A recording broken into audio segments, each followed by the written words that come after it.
Yun, shout out mga angkol. So, dive na naman tayo ngayon. Maya-maya mga 6. Pero sa ibang bayan tayo, so dayo kami. Amdam na yung ito na yung mga gamit ko mga angkol. Ayan yung mga gamit ko. So, dayo tayo ng ibang lugar kasi medyo ano na dito.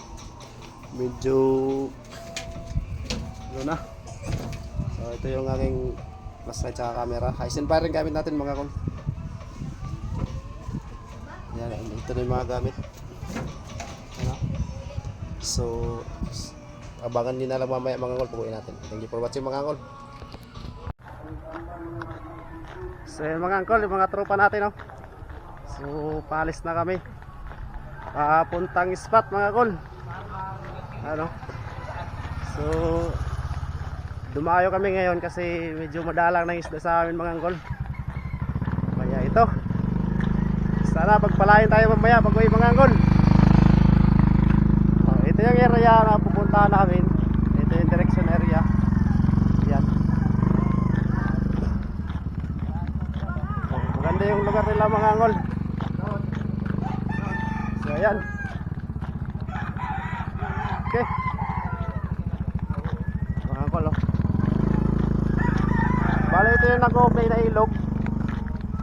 Napakaganda, ginagawa pa dito sa kanila mga angkol yan, oh. So abang-abang lang tayo mamaya. Flex muna natin ang mukha ni angkol. Yan.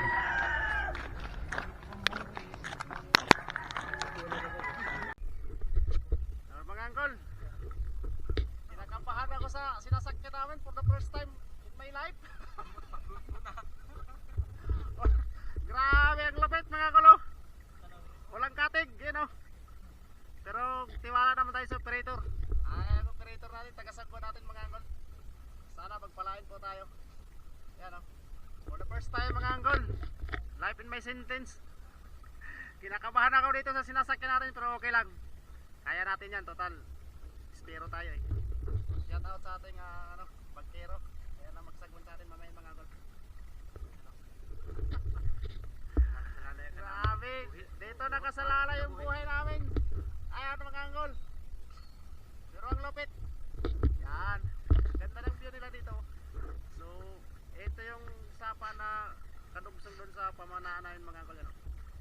Ganda ng view. Yan. Yan mga angkol. Oh.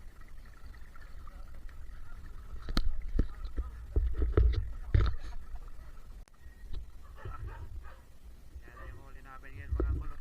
Okay, ingaw. Dami. Yan, ingaw. Yan mga huli namin ngayon mga angkol.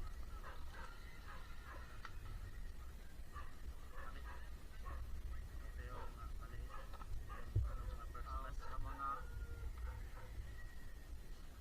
kaya no lagi ini tinira kang Erwin ini bawas ang kilo. Ha?